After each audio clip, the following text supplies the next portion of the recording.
하나님 말씀 나누고 또 기도하도록 하겠습니다.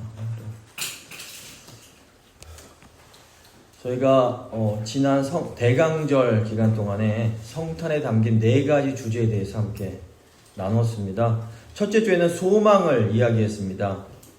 이 소망은 상황이 좋아질 거라는 막연한 기대가 아닙니다. 이 소망은 어둠 속에서도 하나님께서 여전히 일하고 계신다는 믿음이었습니다. 둘째 주에는 평화를 나눴습니다. 이 평화는 세상이 주는 그런 평화가 아닙니다. 이 평화는 환경이 흔들려도 우리의 마음이 무너지지 않는 하나님과의 관계 안에서 오는 그런 평화였습니다. 세 번째 주는 기쁨을 살펴봤습니다. 이 기쁨은 형편이 좋아서 생기는 기쁨이 아닙니다. 이 기쁨은 광야 한가운데에서도 하나님을 신뢰할 때 누리는 그런 기쁨이었습니다. 네 번째 주, 이번 주일에는 사랑을 묵상했습니다. 이 사랑은 말로만 하는 그런 사랑이 아닙니다. 이 사랑은 죄를 품고 기다리시고 용서하시는 하나님의 인애, 언약적 사랑이었습니다. 근데 이 4가지는 사실 서로 다른 주제가 아니라 하나의 이야기입니다. 소망은 평화를 낳고 평화는 기쁨으로 이어지며 그 모든 것의 중심에는 하나님의 사랑이 있는 겁니다.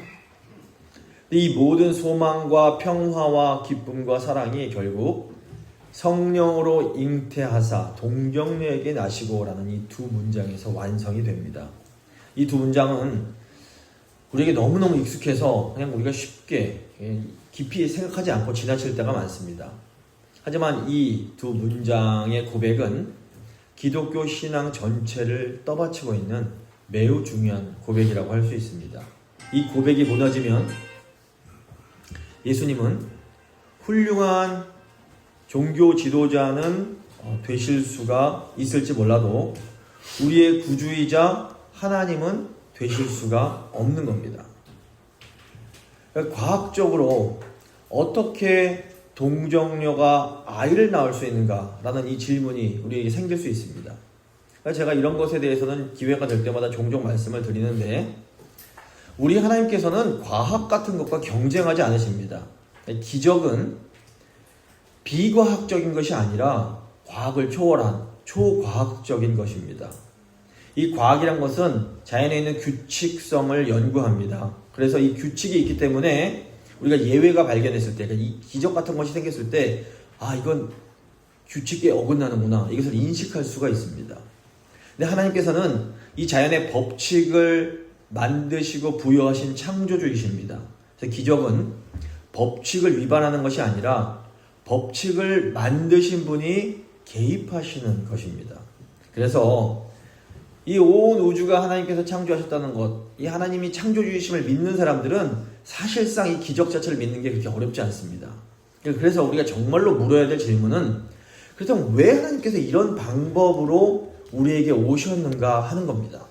그래서 성탄절인 오늘 우리가 이제 이 성육신, 이 성탄의 신학적 의미를 좀 생각해 보도록 하겠습니다. 세 부분으로 나눠서 살펴볼 텐데 첫 번째 하나님의 낮아지심의 의미, 두 번째 마리아의 순종, 세 번째 십자가의 길입니다. 먼저 하나님의 낮아지심입니다. 성탄은 하나님께서 우리를 구원하기 위하여 이 땅에 오신 사건입니다. 성탄은 우리 입장에서는 너무나 기쁘고 즐거운 일입니다. 하지만 이 기쁨이 있기 위해서 먼저 하나님의 낮아지심이 필요했던 겁니다.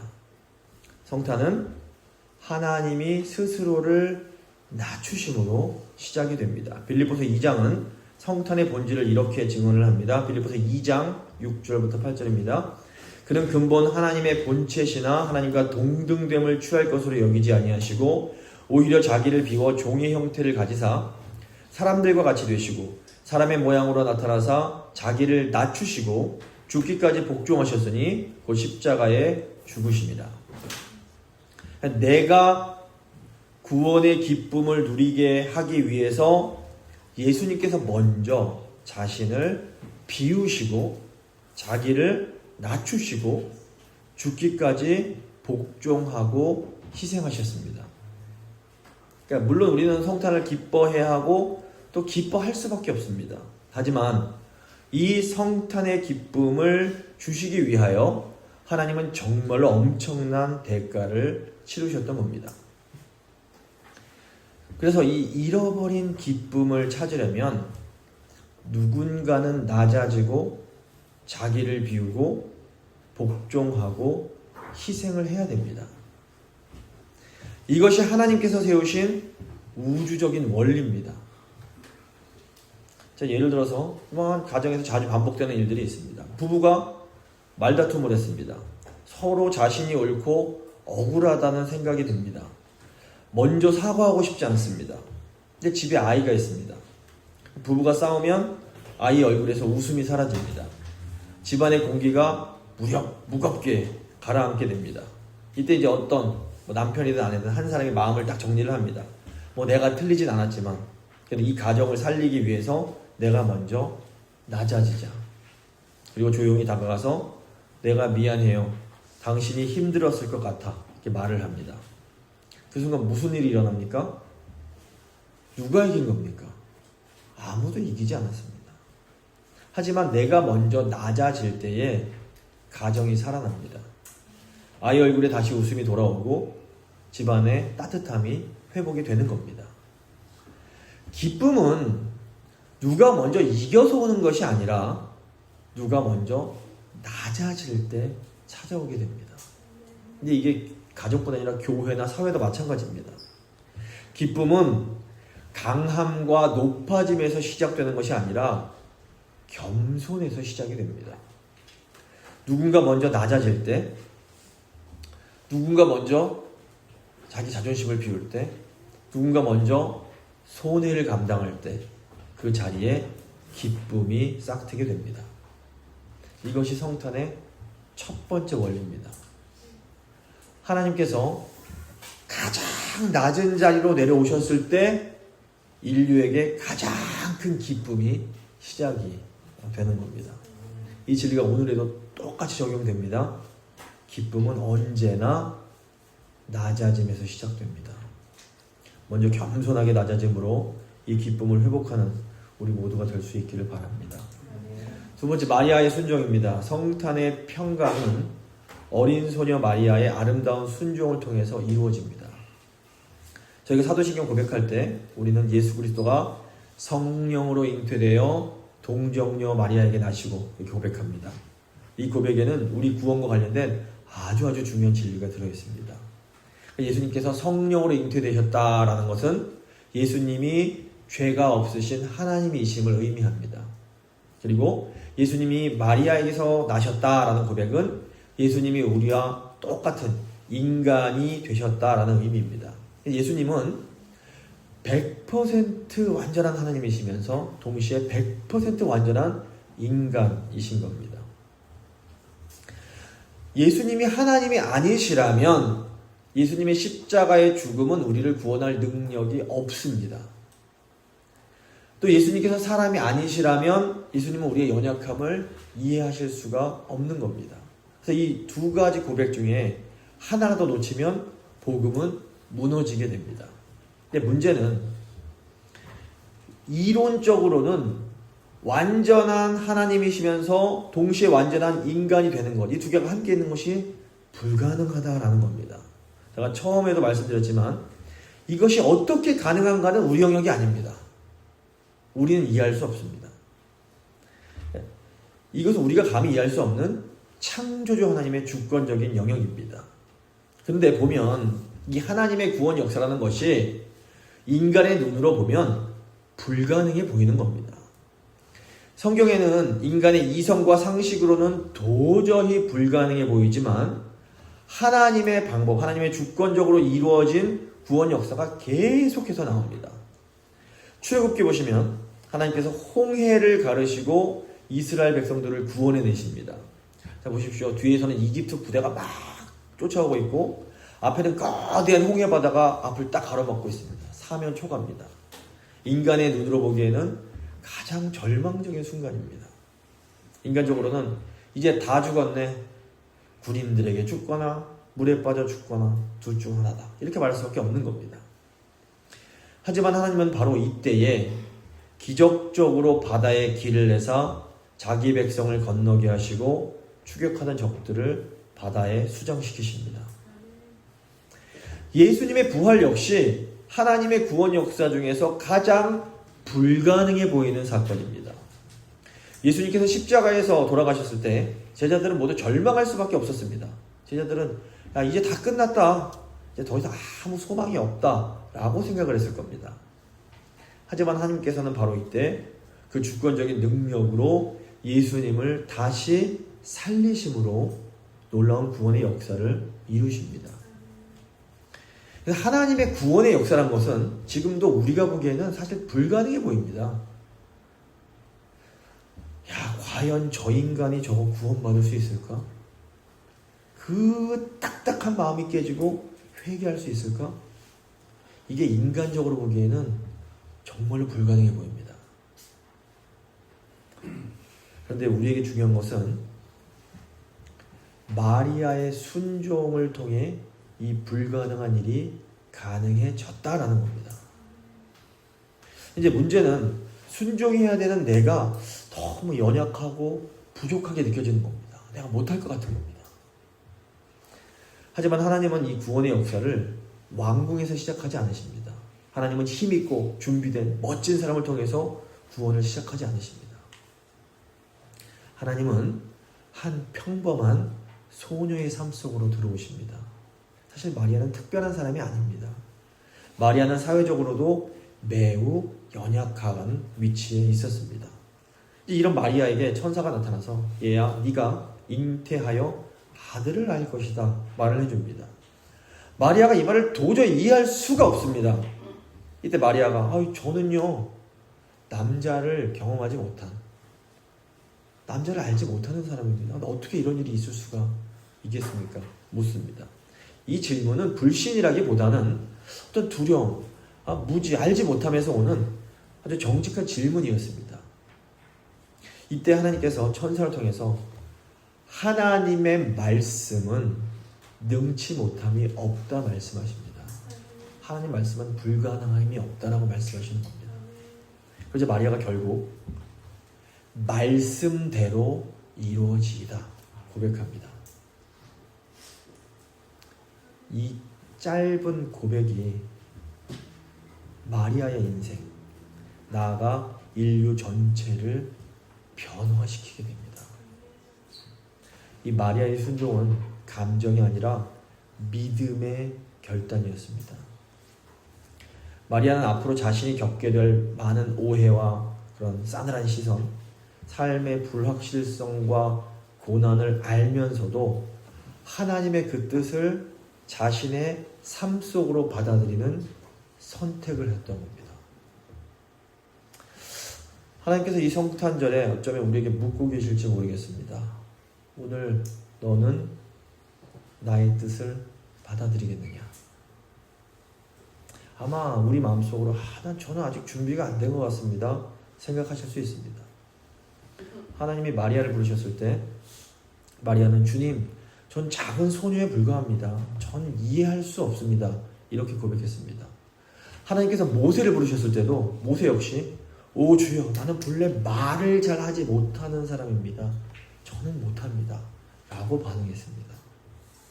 근데 하나님께서는 언제나 우리에게 뭔가를 강제로 억지로 시키지 않으십니다. 하나님은 언제나 먼저 우리 마음의 문을 똑똑똑 두드리시면서 내가 들어가게 해주지 않을래? 이걸 자꾸 설득하십니다.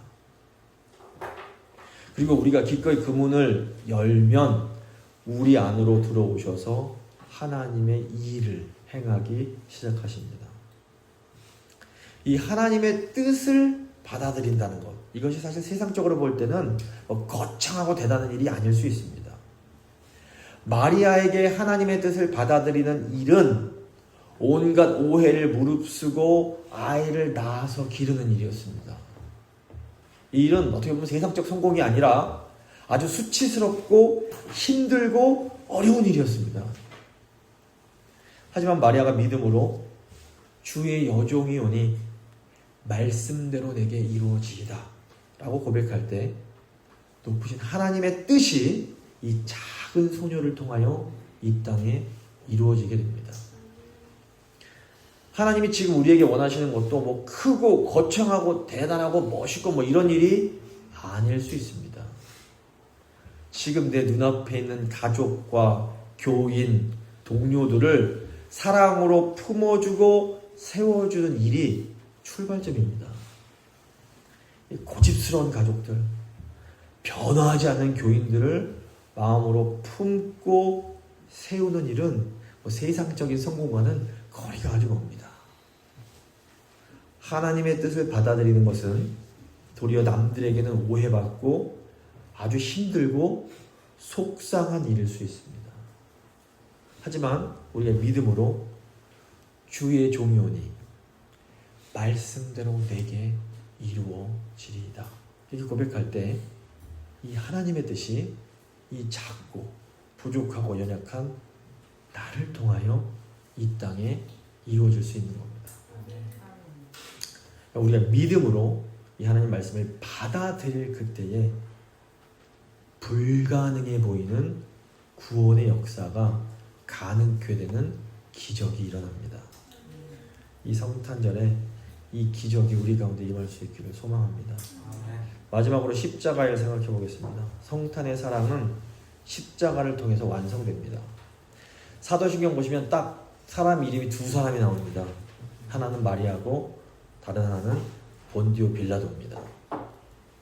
마리아와 빌라도는 이 세상에 존재하는 두 종류의 사람을 대표합니다. 마리아는 믿음으로 하나님 뜻에 순종하는 사람들을 대표합니다. 반면 빌라도는 두려워서 진리를 따르지 못하는 사람들을 대표합니다. 그래서 예수님께서는 마리아의 순종을 통하여 태어나시고 빌라도의 비겁함 때문에 죽임을 당하셨습니다. 빌라도는 예수님께서 무죄, 죄가 없다는 것을 알고 있었습니다.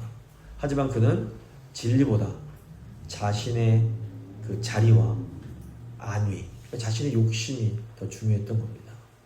빌라도는 예수님을 풀어줄 수 있었지만 그러지 않았습니다. 자기 것을 손해보거나 잃고 싶지 않았기 때문입니다. 이걸 하면 내가 손해볼 것 같으니 하나님 뜻대로 못하겠다는 겁니다. 이게 빌라도의 정신입니다.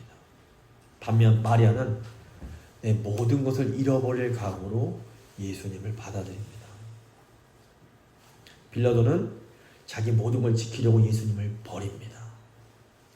마리아는 생명을 품었고 빌라도는 생명을 포기했습니다. 이 두 사람은 이 성탄과 십자가를 잇는 아주 분명한 대비를 보여줍니다. 성탄은 사실 뭐 잘 아시겠지만 따뜻한 이야기로 끝나지 않습니다. 구유에 누려지신 그 순간부터 예수님의 삶은 사실 이미 십자가를 향해서 가고 있었습니다. 그래서 십자가 없는 성탄은 존재할 수 없습니다. 이 성탄절에 예수님께서 우리들을 당신께서 가셨던 그 십자가의 길로 오늘 초대하십니다. 십자가의 길은 자신을 비우고 자신을 낮추고 죽기까지 복종하고 희생하는 삶을 사는 겁니다. 마태복음 11장 28절 보시면 예수님 말씀하십니다. 수고하고 무거운 짐진 자들아 다 내게로 오라. 내가 너희를 쉬게 하리라. 나는 마음이 온유하고 겸손하니 나의 멍에를 메고 내게 배우라. 그리하면 너희 마음이 쉼을 얻으리니 이는 내 멍에는 쉽고 내 짐은 가벼움이라 하시니라. 예수님은 우리가 잃어버린 참된 안식, 참된 평화를 회복시켜 주시려고 오셨습니다. 근데 예수님께서는 우리가 이 안식을 얻으려면 예수님의 멍에를 내야 된다라고 말씀을 하십니다. 우리는 이 세상이 우리에게 지어주는 그 멍에로부터는 벗어나야 됩니다. 세상의 멍에는 우리를 지치게 만들고 고갈시키고 우리를 병들게 만듭니다.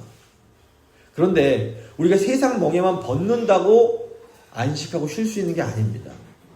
우리가 참된 안식을 누리려면 우리는 예수님의 멍에를 메야 됩니다. 세상이 주는 그 무거운 짐을 벗어버리고 참된 쉼을 얻기 원하십니까? 그러면 예수님의 멍에를 메고 예수님의 길을 배우셔야 됩니다. 자, 그렇다면 예수님의 멍에를 맨다라는 것이 도대체 무엇일까요? 예수님의 멍에를 맨다라는 것은 다른 이의 기쁨을 위하여 나를 비우고 나를 낮추고 복종하고 희생하는 겁니다. 그런데 이 예수님의 멍에를 메려면 먼저 우리 마음이 우리 예수님처럼 온유하고 겸손해져야 됩니다. 거칠고 자기가 잘났다는 교만한 마음으로는 이 멍에 매기가 너무 어려운 겁니다. 내가 제일 똑똑하고 내 생각이 가장 옳고 내 방법이 가장 지혜롭다고 주장하는 사람은 예수님 멍에를 맬 수가 없습니다. 물론 내 생각이 옳고 내 방법이 가장 좋을 수 있습니다. 그게 사실일 수 있습니다. 하지만 그럼에도 불구하고 다른 이의 기쁨을 위하여 내 생각, 내 방법을 포기하는 것이 바로 온유하고 겸손한 마음입니다. 내가 틀려서 포기하는 게 아닙니다. 자, 예수님의 생각이 틀리고 예수님의 방법이 지혜롭지 못했기 때문에 예수님이 십자가 지신 것이 아닙니다. 우리 예수님은 절대적으로 옳으셨고 예수님은 온 우주에서 가장 지혜로운 분이셨습니다. 하지만 예수님은 우리를 위하여 기꺼이 자신을 비우고 낮추고 복종하고 희생하셨습니다. 자, 지금 우리는 예수님의 멍에를 메고 있습니까? 제일 먼저 일단 가정에서부터 가까운 가족을 위하여 또 교회에서 교인을 위해서 나를 비우고 낮추고 복종하고 희생해야 됩니다. 근데 놀랍게도 예수님께서 이 멍에가 우리 생각보다는 훨씬 쉽고 가볍다 말씀하십니다. 왜 그러냐면 우리가 예수님께 순종하려고 결심하면 그때부터 성령께서 우리를 도와주십니다. 근데 이건 사실 해보지 않으면 알 수가 없습니다. 그러니까 우리가 용기 있게 발을 내밀어서 물 위에 발을 올리지 않으면 우리는 영원토록 물 위를 걷지 못합니다. 물 위를 걷는 기적을 경험해 보고 싶지 않으십니까?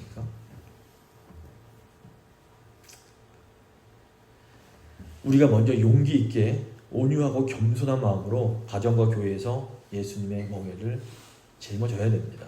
그러면 우리는 마음에 참된 안식을 얻을 수가 있습니다. 이 성탄에 주님 주시는 참된 안식 누리기 원하십니까? 우리가 먼저 가족과 교인을 위하여 나를 비우고 낮추고 복종하고 희생할 수 있기 바랍니다. 우리가 예수님의 멍에를 함께 맬 때에 우리는 참된 안식을 찾고 기쁨을 회복할 수 있을 것입니다. 말씀을 마무리 지어보겠습니다. 성탄의 기쁨은 하나님의 낮아지심에서 시작이 됩니다. 우리가 겸손하게 낮아지려고 할 때 기쁨이 회복이 됩니다. 성탄의 평강, 성탄의 이 평화는 마리아의 순종을 통하여 이루어집니다. 우리가 믿음으로 순종할 때 불가능해 보이는 하나님의 구원이 이루어집니다. 성탄의 사랑은 십자가의 길을 통해서 완성됩니다. 우리가 예수님의 멍에를 맬 때에 참된 안식과 사랑을 누릴 수 있습니다. 이 성탄에 우리가 예수님처럼 낮아짐으로 참된 안식을 찾고 기쁨을 회복할 수 있게 되기를 간절히 소망합니다. 이제 잠시 믿음의 기도 들으신 후에 성찬하도록 하겠습니다.